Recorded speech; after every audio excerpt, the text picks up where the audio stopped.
Assalamualaikum warahmatullahi wabarakatuh. Sampurasun, mugia rahayu sagung dumadi. Salam damai seluruh alam. Teman-teman, Gunung Merapi erupsi kembali. Jangan takut, jangan khawatir. Ini adalah kasih sayang Sang Pemomong alam, Sang Semoro bumi.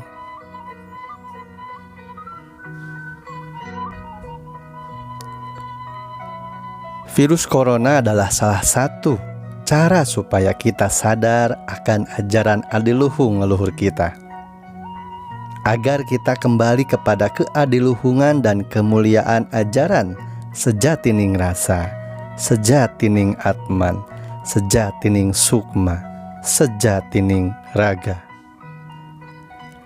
Virus corona adalah virus mutasi rekayasa manusia mengotori jagat besar, alam raya atau bumi, sebagai polusi udara, mengusik Sang Hyang Bayu, menantang Sang Hyang Jagatnata.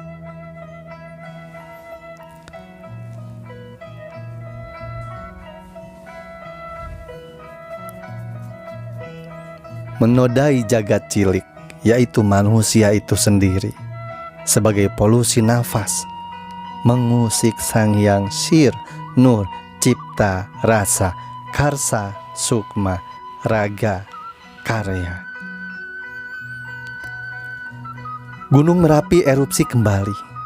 Abunya akan menetralkan segala apa yang bukan berasal dari alam yang ada di udara. Polusi, termasuk juga virus. Allahu a'lam bishawab. Ketika gas-gas dalam ruang magma mulai menyebar, gas-gas tersebut akan mendorong magma yang terdiri dari silika dan gas keluar dari perut Gunung Merapi. Dorongan itu yang menyebabkan ledakan sehingga magma keluar dan berterbangan ke atas langit. Di udara, magma mendingin dan membeku menjadi batuan vulkanik dan pecahan kaca. Fragmen batuan ini bisa bercampur dengan fragmen lava yang dipadatkan di udara dan menciptakan awan abu. Abu vulkanik dengan ukuran kecil akan terbawa angin dan kemudian menyebar di permukaan bumi dan membersihkan virus yang ada. Insya Allah. Allahu a'lam bishawab. Ini cara Arcapada menyembuhkan dirinya, menyembuhkan diri dari virus dan polusi yang mencemari udara, mencemari Arcapada. Mari berdoa supaya erupsi Merapi ini benar membersihkan virus corona juga, tanpa menimbulkan kerugian, kesengsaraan, korban jiwa maupun raga. Amin, amin, amin. Itu cara Arcapada. Lalu kita, manusia, bagaimana cara membersihkannya? Teman-teman, ketahuilah, sebahayanya wabah virus corona di mata manusia saat ini belum seberapa dibanding nanti yang akan datang dan menimpa. Ini hanyalah awal yang dipicu manusia. Awal yang dipicu oleh perbuatan tangan manusia itu sendiri akan memicu terganggunya Tribuana nanti. Tribuana itulah 3 alam, yaitu jagat maya pada atau dunia kedewataan, jagat madya pada dunia makhluk halus, dan jagat arca pada dunia fana atau dunia manusia di bumi. Virus corona masih wilayah jagat Arcapada, tapi Manusia takutnya seolah ini akhir dunia. Padahal bukan. Tidak ada 5%-nya pun dari akhir dunia. Virus corona ini adalah penegur kita manusia, terutama manusia Indonesia, manusia Nusantara. Manusia-manusia yang sudah melupakan jati dirinya, terlalu kagetan dengan budaya dan ajaran yang datang dari luar, terlalu gampang termakan doktrin dan terhasut dogma. Ajaran dan budaya leluhur kita dirusak dengan dimitos-mitoskan, disebut syirik, musyrik, bid'ah, dan lain sebagainya. Dalam kebudayaan Sunda sendiri, kisah Eyang Prabu Siliwangi yang dimitoskan adalah beliau moksa lalu berubah jadi harimau, atau dalam bahasa Sunda disebut maung. Padahal sejatinya menjadi maung itu adalah menjadi manusia adiluhung, atau dalam bahasa Indonesia sekarang adalah menjadi manusia yang berbudi pekerti dengan memegang falsafah hidup silih asah, silih asih, silih asuh, dan silih wangi. Soal ini di konten selanjutnya saya jelaskan lebih lanjut, insya Allah. Teman-teman, banyak pelajaran dan hikmah yang kita dapatkan dengan hadirnya wabah virus corona ini. Kita banyak diingatkan, banyak disadarkan, dan menjadi lebih memperhatikan kebersihan diri, cara bersilaturahmi, tata krama, bahkan ketuhanan itu sendiri. Kita diingatkan akan ajaran budaya leluhur yang selalu memiliki cara baik dan adiluhung dalam berkehidupan, baik sosial kemasyarakatan, kesehatan, dan beribadah. Dalam menjaga kebersihan, leluhur kita dulu dalam setiap rumah selalu menyediakan padasan, sebuah kendi dari tanah liat yang disimpan di depan setiap rumah. Untuk apa? Bagaimana kebiasaan eyang-eyang leluhur kita zaman dulu? Pulang dari bepergian harus cuci tangan, cuci kaki. Sebelum masuk rumah harus membersihkan diri terlebih dahulu. Itulah fungsi padasan di depan rumah. Dengan adanya wabah virus corona saat ini, lihatlah apa yang dianjurkan bahkan sekaliber WHO. Rajinlah mencuci tangan dengan air mengalir, menggunakan sabun, atau mencuci tangan dengan menggunakan hand sanitizer. Itulah sudah dicontohkan dan merupakan kebiasaan leluhur kita terdahulu. Dan supaya daya tahan tubuh baik, dianjurkan makan atau minum empon-empon. Seperti itu juga dianjurkan para pakar saat ini, membersihkan diri dan meminum jamu supaya kuat. Itu kan budaya leluhur kita,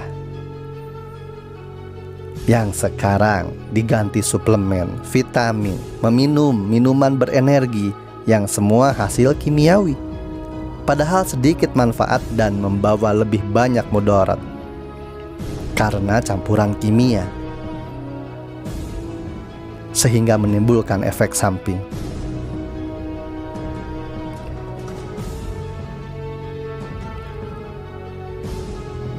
Obat-obat pun seperti itu. Obat yang ada, yang lahir, diciptakan, disebarkan atau diberikan dunia kedokteran saat ini menimbulkan efek samping. Bukan berarti kita tidak boleh ke dokter atau ke pengobatan modern saat ini, tidak.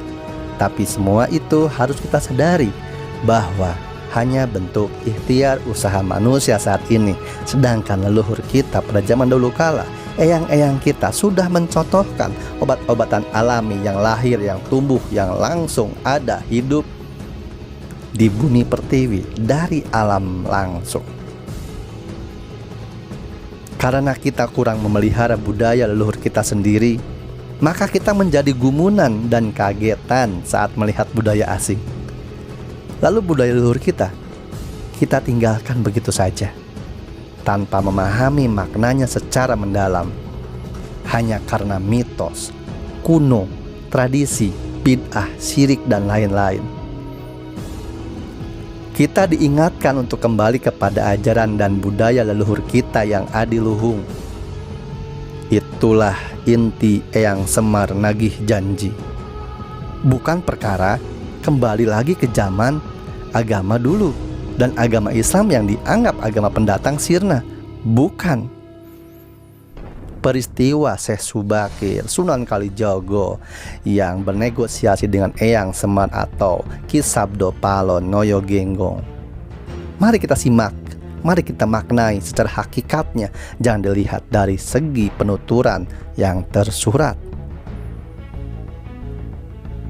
Bukan itu maknanya. Bukan perkara kembali lagi ke agama zaman dulu dan agama Islam yang dianggap agama pendatang sirna. Bukan. Tapi kembali kepada ajaran dan budaya sejati leluhur kita, baik secara kebiasaan, tata krama, bernegara, juga agama. Kembali kepada kesejatian ajaran Tuhan, yaitu rahmat bagi sekalian alam, di mana alam itu mencakup 3 alam yang kita umumnya kenal. Tribuana, yaitu alam Mayapada, alam Madyapada, dan alam Arcapada.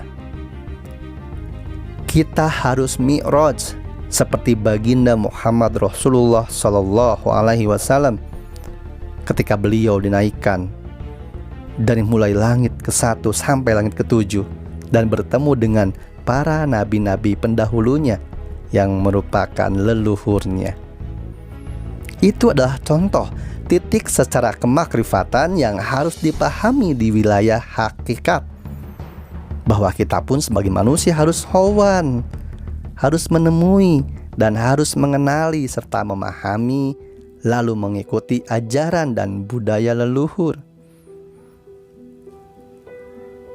Kembali ke ajaran Ibrahim,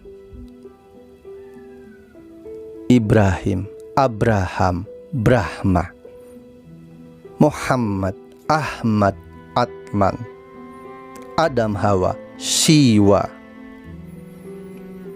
Eyang Semar nagih janji, hakikatnya adalah ruh dalam diri kita, Atman kita menagih sir, cipta, rasa, raga, dan karsa kita untuk kembali kepada kesejatian ajaran Sang Pencipta yang sudah diajarkan dan dicontohkan menjadi kebiasaan leluhur kita, eyang-eyang kita di zaman dahulu, yaitu 1. Ajaran waskita, yaitu kewaspadaan untuk melihat segala sesuatu secara sadar dan dengan penuh pertimbangan yang jauh dari untung dan rugi. Tidak dipermainkan pikiran yang selalu mereka-reka ingin untung sendiri. Prinsip kewaspadaan, mewaspadai nafsu-nafsu yang ada di dalam diri kita, mengendalikannya sesuai aturan dan arahan Sang Pencipta. 2. Ajaran iroda, ajaran bahwa segala sesuatu kembali kepada Sang Pencipta. Segala sesuatu tidak pernah kita miliki secara pribadi, datang dari Sang Pencipta dan kembali kepada Sang Pencipta. Inna lillahi wa inna ilaihi raji'un. 3. Ajaran satya, ajaran kita harus konsisten atau istiqomah pada satu jalan yang lurus, yaitu ajaran Sang Pencipta, tidak terpancing jalan yang melenceng dan salah, amal ma'ruf nahi mungkar. Ini biasa disimbolkan dengan berdiri tegak lurus, tangan ke samping. 4. Ajaran hambala, penyerahan total kepada Sang Pencipta tanpa syarat, simbolnya bersujud. 5. Ajaran narita, ajaran menyadari dengan sikap bahwa kita akan dihadapkan di mana akan dimintai pertanggungjawaban oleh Sang Pencipta yang Maha Kuasa, yang akan mengadili kita seadil-adilnya. Simbolnya duduk bersimpuh. 6. ajaran Umadita, sikap menerima segala sesuatu, keputusan Sang Pencipta tanpa protes. Dalam agama sekarang dikenal dengan ikhlas. Kelima ajaran leluhur ini dirumuskan oleh Kang Diki Zainal Arif menjadi Wisnu.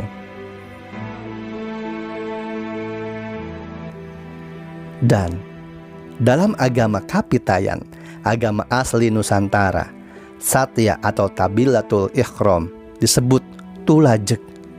Narita atau duduk di antara dua sujud disebut tulampak. Dan hambala atau sujud disebut tondem. Ketahuilah, Kapitayan adalah agama asli nenek moyang kita yang sebenarnya sudah ada di bumi Nusantara sejak awal. Bukan animisme dan dinamisme sebagaimana dituduhkan sejarawan orientalis di sebagian buku-buku sejarah kita di masa-masa belakangan. Mungkin perlu diketahui bahwa konsep Hyang sebenarnya adalah konsep asli dari sistem kepercayaan masyarakat Nusantara, khususnya di tanah Jawa. Bukan konsep ajaran Hindu atau Buddha dari India, sebagaimana yang selama ini sering dipahami banyak orang. Karena kata Hyang sendiri sudah lama dikenal dalam bahasa Jawa, Sunda, Melayu, Kawi, dan Bali, yang bermakna keberadaan kekuatan adikodrati yang supranatural. Keberadaan spiritual bersifat ilahiyah yang mencipta, mengatur dan mempengaruhi segala sesuatu yang ada di alam jagat raya. Entitas absolut yang mustahil dibayangkan dan digambarkan, apalagi sekedar didekati dengan panca indera. Maka karena sifatnya yang demikianlah, orang Jawa pun mendefinisikan Sang Hyang Taya, yang berarti hampa atau kosong, tapi bukan berarti tidak ada. Dalam satu kalimat bernas, tan kena kenaya ngapa, yang keberadaannya sama sekali tak bisa diapa-apakan. Tidak ada satupun yang menyamai dia dan tidak ada satupun yang bisa menyerupai dia atau diserupakan apapun. Dan itulah sifat Allah subhanahu wa ta'ala. Dalam bahasa Arab disebut laisa kamitslihi syai'un.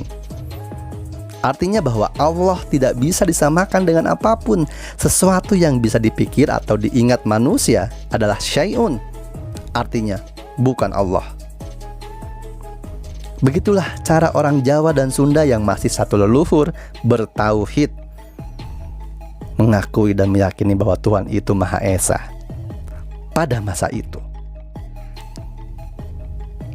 Itulah akidah leluhur kita sebelum apa yang kita sebut sebagai agama Samawi diperkenalkan kepada mereka ratusan tahun setelahnya. Allahu a'lam bishawab. Kebenaran mutlak hanya Allah subhanahu wa ta'ala yang maha mengetahui. Yang saya sampaikan ini jadikan referensi berpikir saja. Salah kurangnya saya mohon maaf. Insya Allah kita bertemu kembali. Jaga hati, jaga pikir, jaga rasa, dan jangan takut. Wassalamualaikum warahmatullahi wabarakatuh.